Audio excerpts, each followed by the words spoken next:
ជំរាបសួរបងប្អូនទាំងអស់គ្នាចាថ្ងៃនេះបងជួបជាមួយអ្នកគ្រូបន្តទៀតដែលអ្នកគ្រូគឺជាគ្រូបរិញ្ញាបត្រគណិតវិទ្យាថ្នាក់ទី5ហើយនៅក្នុងវីដេអូនេះយើងនឹងសិក្សានៅក្នុងមេរៀនទី9ទាក់ទងជាមួយនឹងប្រមាណវិធីបូកប្រមាណវិធីដកចំនួនទស្សភាគហើយយើងចូលដល់ចំណុចទី3ការប៉ាន់ស្មានផលបូកចំនួនទស្សភាគអញ្ចឹងនៅក្នុងវីដេអូនេះយើងប៉ាន់ស្មានផលបូកចំនួនទស្សភាគមិនមែនតែយើងបូកឃើញចម្លើយទេពាក្យថាប៉ាន់ស្មានត្រូវបង្កត់សិនតាក់ទងជាមួយការបង្កត់អញ្ចឹងការបង្កត់មានបង្កត់ឡើងបង្កត់ចុះអញ្ចឹងមិនមែនដាក់ចម្លើយយកតែម្ដងទេយើងបូកត្រូវការបង្កត់សិនអញ្ចឹងតើយើងបង្កត់មុនបូកឬក៏បូកឲ្យបានបង្កត់អញ្ចឹងនៅក្នុងសភៅពុម្ពថ្នាក់ទី5ទំព័រទី53គេថាមិនទៅនេះដើម្បីប៉ាន់ស្មានផលបូកចំនួនទស្សភាគបងឲ្យអានបានយើងត្រូវបង្កត់ចំនួនទស្សភាគឲ្យទៅជាចំនួនគត់រួចធ្វើប្រមាណវិធីបូកអញ្ចឹងមានន័យថាយើងត្រូវបង្កត់លេខមួយសិនបានបូកចូលគ្នាមិនមែនបូកឲ្យបានបង្កត់ទេអញ្ចឹងបងត្រូវចាំយើងបង្កត់លេខសិនចាំបូកចូលគ្នាឥ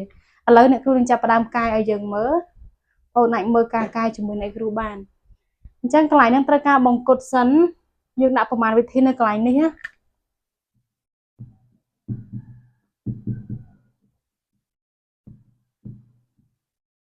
អញ្ចឹងអ្នកគ្រូធ្វើជាជួយឈរដើម្បីឲ្យយើង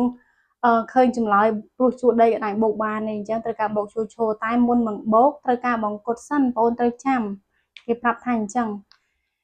លំហាត់កនេះអ្នកគ្រូត្រូវធ្វើការបង្កត់សិនបានបូកចំនួនទី1គេឲ្យ 4.76 អញ្ចឹងបងប្អូនចាំមកអាពាក្យបង្កត់ហ្នឹងមាន2មានបង្កត់ឡើងបង្កត់ចុះអញ្ចឹងបងប្អូនដឹងថាលេខប្រមាណខ្លះត្រូវបង្កត់ឡើងលេខប្រមាណខ្លះត្រូវបង្កត់ចុះចាំទេអ្នកគ្រូបានធ្វើវីដេអូច្រើនតាក់ទងជាមួយការប៉ាន់ស្មានហើយនឹងការបង្កត់អញ្ចឹងយើងត្រូវគិតថាបើទស្សភាគយើងមើលលេខតែមួយខ្ទង់ក្រោយក្បៀសបានហើយអញ្ចឹងនេះគឺជាលេខនៅខាងក្រោយក្បៀសហើយបើលេខហ្នឹងមានលេខពី0ដល់4ត្រូវបង្កត់ចុះហើយបើសិនជាលេខពី5ដល់9ត្រូវបង្កត់ឡើង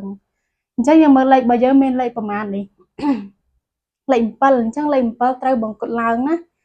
ឡើងមានន័យថាលេខ4នេះមានសិទ្ធឡើងទៅជាលេខ5ឡើង1នៅពេលដែលឡើងហើយលេខមានក្បៀសហើយក៏លេខមានលេខខាងក្រោយដែរអញ្ចឹងលេខនេះស្មើនឹង5 4.76យើងមើលក្រោយក្បៀសមួយខ្ទង់បង្កត់ឲ្យហើយមុននឹងបូកអញ្ចឹងលេខ7ត្រូវបង្កត់ឡើងលេខ4ឡើងទៅជាលេខ5អញ្ចឹងកន្លែងហ្នឹងបង្កត់ហើយស្មើនឹងលេខ5អញ្ចឹងកន្លែងនេះអ្នកគ្រូដាក់ចម្លើយដែលធ្វើការបង្កត់ហើយអញ្ចឹង5បូកជាមួយនឹងប្រមាណ5.26អញ្ចឹងត្រូវការបង្កត់ទៀតលេខហ្នឹងបន្ទាប់មកយើងមើលលេខខាងក្រោយក្បៀសមួយខ្ទង់មានលេខ2ត្រូវបង្កត់ឡើងឬចុះចាលេខ2ត្រូវបង្កត់ចុះត្រូវណាលេខ2ត្រូវបង្កត់ចុះអញ្ចឹងលេខ5នេះចុះអត់ទេបើបង្កត់ចុះលេខ5មិនចុះទេលេខខាងក្រោយនេះចុះអញ្ចឹងមានន័យថាលេខខាងក្រោយលេខមានហើយសល់តែលេខ5គត់ទេអញ្ចឹងបើបង្កត់ឡើងលេខខាងមុខមានសិទ្ធឡើងបើបង្កត់ចុះលេខខាងមុខអត់ចុះទេចុះតែលេខនេះបាត់អត់មានលេខខាងក្រោយទៀតទេអញ្ចឹងសល់តែ5គត់អាហ្នឹងយើងគិតថាបើចុះមិនក៏អត់មានចុះលេខ5អញ្ចឹងចុះមែនដោយសារលេខខាងក្រោយនេះលេខមានហើយចុះទៅជាលេខ0អស់ហើយអញ្ចឹងសល់តែលេខ5គត់ទេតែបើបង្កត់ឡើងមានន័យថាលេខនេះឡើងទៅដល់លេខ5អញ្ចឹងកន្លែងនេះសល់លេខ5ណាហើយយើងបូកមកស្រួលមែនតើលំហាត់ក5បូក5ស្មើ10អញ្ចឹងចម្លើយរបស់គេគឺជាលេខ10ចុះកន្លែងដាក់ចម្លើយតើយើងទៅសេបែបណាចម្លើយគឺយើងអត់ទៅសេសញ្ញាស្មើទេបងប្អូនចាំទេពាក្យថាប៉ាន់ស្មានត្រូវការសរសេរសញ្ញាប្រហែលខុសពីសញ្ញាស្មើគឺយើងទៅសេត្រង់តែប្រហែលគឺយើងទៅសេរាងកាច់អញ្ចឹងចម្លើយរបស់គេគឺប្រហែល10នេះមិត្តសញ្ញាបែបហ្នឹងគឺប្រហែលយើងអត់ដាក់ស្មើទេដោយសារចម្លើយប៉ាន់ស្មានព្រោះយើងបង្កត់ឲ្យបានស្មើ10ចម្លើយរបស់គេពិតប្រាកដមិន10ទេមានក្បៀសតែដោយសារពាក្យថាប៉ាន់ស្មានយើងដាក់ប្រហែលអញ្ចឹងលំហាត់កចប់ហើយចូលដល់លំហាត់ខយល់ណាយើងអាចធ្វើមួយនេះយល់ហើយទៅធ្វើខាងក្រោមខ្លួនឯងក៏បានដែរបងអាចយល់លឿនណាអញ្ចឹង16.08លំហាត់ខដោយសារក្រោយក្បៀសមានលេខ0ក្រោយក្បៀសមានលេខ0អញ្ចឹង0ត្រូវការបង្កត់ចុះហើយតែលេខ0នេះចុះពី0ដល់4ចុះអញ្ចឹងកន្លែងនេះតើចម្លើយរបស់វាស្មើប្រមាណបង្កត់ទៅប្រមាណទៅកន្លែងនេះ16.08 យើងបង្កត់ទៅ16ដោយសារបង្កត់ចុះអញ្ចឹងស្មើនឹង16ចម្លើយស្មើនឹង16អូខេបូកជាមួយនឹង 7.16 7.16 មើលទៅក្រោយក្បៀសមកខ្ទង់បានហើយលេខ1លេខ1បង្កត់ឡើងឬចុះលេខ1លេខ1ត្រូវបង្កត់ចុះដែរអញ្ចឹងលេខ7នេះក៏ចុះដែរគឺសល់តែលេខ7គត់ទេអញ្ចឹង16បូកនឹង7នេះពាក្យថាបង្កត់គឺលេខហ្នឹងលេខមានក្បៀសហើយសុទ្ធតែលេខគត់ទាំងអស់16បូក7ស្មើប៉ុន្មានចានេះបូកទៅបាន313ត្រា1បាន2អញ្ចឹងស្មើនឹង23ចម្លើយរបស់គេគឺប្រហែល23ណាប្រហែល23តោះលំហាត់គោលំហាត់គោយើងបង្កត់ដែរដោយសារតែនេះ3ខ្ទង់អញ្ចឹងយើងបង្កត់ទាំង3សិនទី1 150.01អញ្ចឹងយើងមើលខាងក្រោយក្បៀសមានលេខ0អញ្ចឹងលេខ0ត្រូវបង្កត់ចុះមានន័យថាសល់តែ150ទេលេខនឹងសល់តែ150គត់150បូកជាមួយនឹងបន្ទាប់មកទៀតគឺ3.56អញ្ចឹងក្រោយក្បៀសមានលេខប៉ុន្មានក្រោយក្បៀសលេខ5អញ្ចឹង5ត្រូវបង្កត់ឡើងអញ្ចឹងលេខ3ឡើងទៅជាលេខ4នេះបង្កត់ឡើងលេខ3មានសិទ្ធឡើង1ទៅជាលេខ4បូកជាមួយ4អញ្ចឹងខ្ទង់រាយដែរចាំខ្ទង់រាយដោយសារយើងបូកជាមួយគត់ទេលេខមានក្បៀសហើយដោយសារតែលេខរបស់យើងតូចដែរអញ្ចឹងអ្នកគ្រូសុំបូកទាំង3ណាបូកទាំង3ចូលគ្នាយើងអត់ពិបាកគិតទេលេខតូចទេចុងក្រោយគឺ20.75អញ្ចឹងយើងត្រូវបង្កត់ទៅណាដោយសារលេខ7ក្រោយក្បៀសត្រូវបង្កត់ឡើងអញ្ចឹង20ឡើងទៅជាលេខប៉ុន្មានឡើង1ស្មើនឹង21អញ្ចឹងលេខចុងក្រោយស្មើនឹង21នេះគឺយើងរៀបបញ្ចំក្បៀសខ្ទង់របស់វារាយខ្ទង់10រាយអានេះរាយដូចគ្នាដែរបន្ទាប់មកបូកចូលគ្នា4បូក1ស្មើ5ដោយសារលេខ0បូកទៅក៏នៅតែស្មើ5ដែរ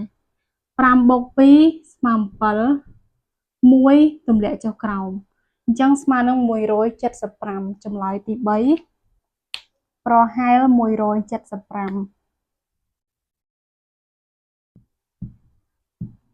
អូខេតទៀតលំហាត់ខួរលំហាត់ខ3ខ្ទង់ដែរអញ្ចឹងត្រូវការបង្កត់មួយដូចគ្នាខាងក្រៅក្បៀសលេខ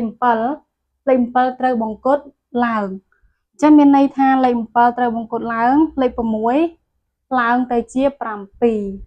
ចឹងបានលេខ7ដែរខាងមុខតោះចុះលេខនេះ9.02ដោយសារលេខ0អញ្ចឹងលេខ0ត្រូវបង្កត់ចុះអញ្ចឹងលេខ9នេះចុះទៅសល់តែ9គត់ទេចុះសល់9គត់អូខេហើយមួយទៀត0.95យើងមើលក្រោយក្បៀស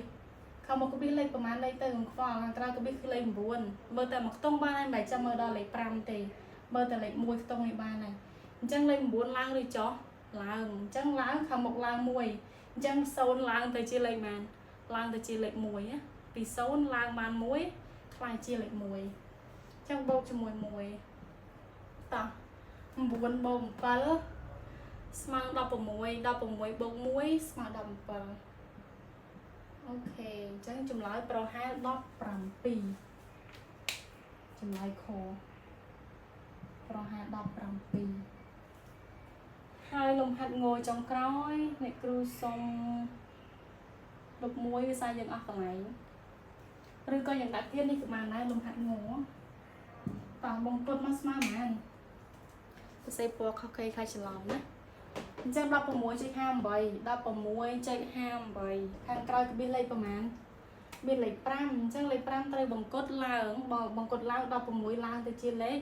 17អញ្ចឹងកន្លែងនេះគឺជាលេខ17ហើយបូកជាមួយនឹង7.43អញ្ចឹងក្រោយចុចមានលេខ4ត្រូវបង្កត់ចុះចាប់ពីលេខ4មកគឺត្រូវបង្កត់ចុះហើយអញ្ចឹងលេខ7នេះចុះនៅសល់7គត់អត់មានក្បៀសទេហើយក៏មិនឡើងដែរគឺសល់លេខ7បូកជាមួយនឹង7